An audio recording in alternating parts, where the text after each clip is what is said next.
అదే RTV app వార్తల్ని క్షణాల్లో చదివే అవకాశం ఉంటుంది. ఒక న్యూస్ పేపర్, ఒక టెలివిజన్ ఛానల్ మీ చేతుల్లో ఎప్పుడూ ఉంటాయి. తెలంగాణలో గత 2-3 రోజుల నుంచి భారీగా వర్షాలు కురిశాయి. వర్షాలు కురిసిన నేపథ్యంలో శ్రీరామ్ సాగర్ ప్రాజెక్టు ఆయకట్టు క్యాచ్మెంట్ మాత్రంలో అక్కడ నుండి నీళ్లు రావడంతో స్వల్పంగా ఇన్ఫ్లో పెరిగింది.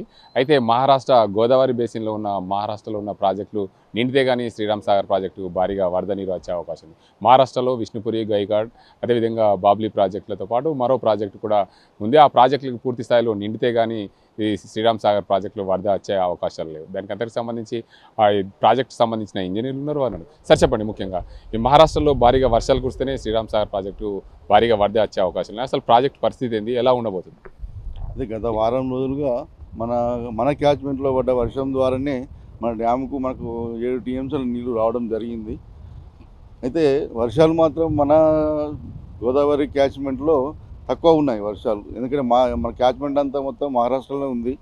అక్కడ పరిస్థితి వర్షాభావం ఉంది కాబట్టి మనకు ఇటువంటి పరిస్థితి వచ్చింది. అయినా కూడా మన ప్రాజెక్టు గత చరిత్ర చూస్తే, రికార్డు చూస్తే ఆగస్టు సెప్టెంబర్లోనే మనం వరద గేట్లు వదిలిన దాఖలాలు ఉన్నాయి. కాబట్టి ఆగస్టులో మనకు నిండుదన్న ఆశాభావం వ్యక్తం చేస్తున్నాం. అయితే సార్ చెప్పండి, ముఖ్యంగా మహారాష్ట్రలో ఉన్న ప్రాజెక్టులు ప్రస్తుత పరిస్థితులు ఏంటి? అయితే మనకు మెయిన్గా అయితే బాలేగావ్ నుంచి, విష్ణుపూర్ నుంచి ఎక్కువ వస్తుంది వరద.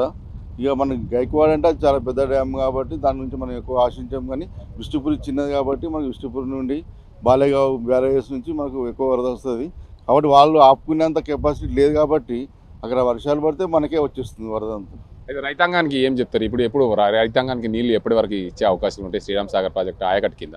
ఇచ్చే మాట చెప్పలేము, కానీ మరి ఆగస్టులో మాత్రం మనము ఆశాభావం వ్యక్తం చేస్తున్నాం.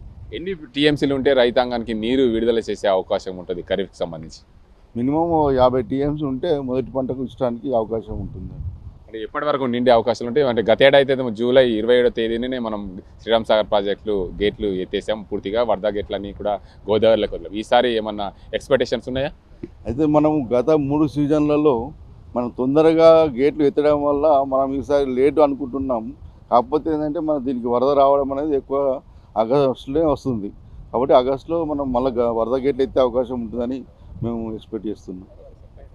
మొత్తంగా చూడొచ్చు, శ్రీరామ్ సాగర్ ప్రాజెక్టులకు ఏదైతే మహారాష్ట్రలో ఉన్న ఏదైతే గైకాడ్ ప్రాజెక్టు 102 టీఎంసీలతో ఆనాడు నిర్మించారు. ప్రస్తుతం సిల్ట్ కారణంగా 76 టీఎంసీలకే చేరింది. అందులో 4% మాత్రమే నీరుంది. అతిపెద్ద ప్రాజెక్టు, ఆ ప్రాజెక్టు నిండితే కానీ ఈ ప్రాంతానికి నీళ్ళు వచ్చే అవకాశం. దాంతోపాటు విష్ణుపురిలో అత్యధికంగా వాటర్ వచ్చే అవకాశం లేదు. విష్ణుపురి ప్రాజెక్టును ఎప్పుడైనా సరే అక్కడ భారీగా వరద వస్తే మన శ్రీరామ్ సాగర్ ప్రాజెక్టు అత్యధికంగా వరద నీరు వచ్చే అవకాశం ఉంది. కాబట్టి విష్ణుపురి, అదేవిధంగా బాబ్లీ ప్రాజెక్టులు, అదేవిధంగా బాలేగావ్ ప్రాజెక్టుల నుండి భారీగా వరద వస్తే శ్రీరామ్ సాగర్ ప్రాజెక్టు త్వరలో నిండే అవకాశం ఉన్నాయి. ఎప్పుడు కూడా మనం గత ఏడాది మాత్రం జూలై 27నే ప్రాజెక్టులకు గేట్లు ఎత్తాం. కానీ ఈసారి మాత్రం ఆగస్టులో మేము గేట్లు ఎత్తామనే ఆశాభావం వ్యక్తం చేస్తాం. రైతాంగానికి 50 టీఎంసీలు ఉంటేనే ఖరీఫ్కు నీటి వదిలే అవకాశం ఉంది. కాబట్టి పూర్తి స్థాయిలో ప్రాజెక్టు ఆగస్టులో నిండుతుందని అనుకుంటున్నామని చెప్పి ప్రాజెక్టు ఇంజనీర్ చెప్తున్న పరిస్థితి. ఇది ఇక్కడ పరిస్థితి. కెమెరా సాజింతో గంగారెడ్డి, RTV నిజామాబాద్. మరిన్ని వీడియోస్ కోసం ఛానల్ ని సబ్స్క్రైబ్ చేయండి. లేటెస్ట్ అప్డేట్స్ కోసం వాట్సాప్ ఛానల్ ని ఫాలో చేయండి.